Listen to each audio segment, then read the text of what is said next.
شکریا بارکزی څوک ده او څه کارونه یې کړي دي دا ټول مطالب را سره په دې ویډیو کې تر پایه وګورئ. درنو کتونکو سلام وخت مو په خیر. که زموږ د یوټیوب چینل کې نوي یاست نو هیله درنه کوم زموږ د یوټیوب چینل ضرور سبسکرایب کړئ تر څو زموږ هره نوې ویډیو تاسو ته پر وخت در ورسیږي.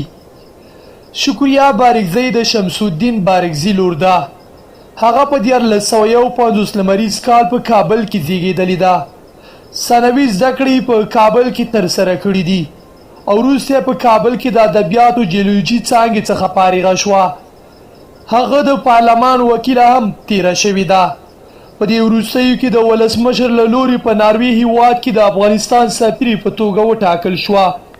دا چې شکریا بارکزی یو تکړه ښځه ده خلک د دې په تګ ډېر خفه دي. هغه په پښتو دري انګلیسي فرانسوي اردو او روسي ژبو خبرې کولې. شکریا بارکزی واده کړی او 15 ماشومان لري. هغه موسیقۍ کتاب ورزش سره ډېره مینه لري او تر ټولو زیات کتابونه مې د طالبانو دوره کې کتلي دي. د خوښې سندرغاړی فرهاد دریا دی. هغه وایي دلیل یې دا دی چې بااحساسه سندرغاړی دی. شکریا بارکزی په کور کارونو کې اشپزي مې وایي ډېره خوښیږي او خاوند یې په تجارت کې بوخت دی. هغه وایي خاوند مې ډېر ښه سړی دی. موږ ملګرو په شان ژوند تېروو. د دې خاوند باندې د بانک د غلا تورو خو د مېرمن له برکته آزاد ګرځي. شکریا بارکزی وایي ما له ښځو حقوقو لپاره ډېرې هلې ځلې کړي دي. په طالبانو دوره کې مې نجونو ته پټ ښوونځی هم جوړ کړی و.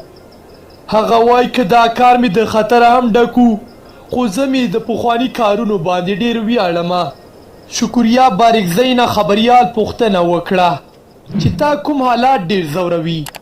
هغې وویل هغه حالات مې ډېر ځوروي چې پارلمان کې ډېر وکیلان شته خو خبرې نه کوي.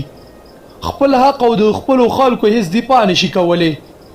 د هغې په وینا داسې چاته رای ورنه کړی چې د خپلو خلکو خپلې خاورې ته خیر نه رسیږي. شکریا بارکزی وایي زه د خپلو وطنوالو سره ډېره مینه لرم او تل به مې هڅه دا وي چې د خپلو وطنوالو لپاره خدمت وکړم. هغه وایي داسې خلک شته چې ما باندې بې احساسه تورونه لګوي او زما عکسونه په فوټوشاپ جوړوي.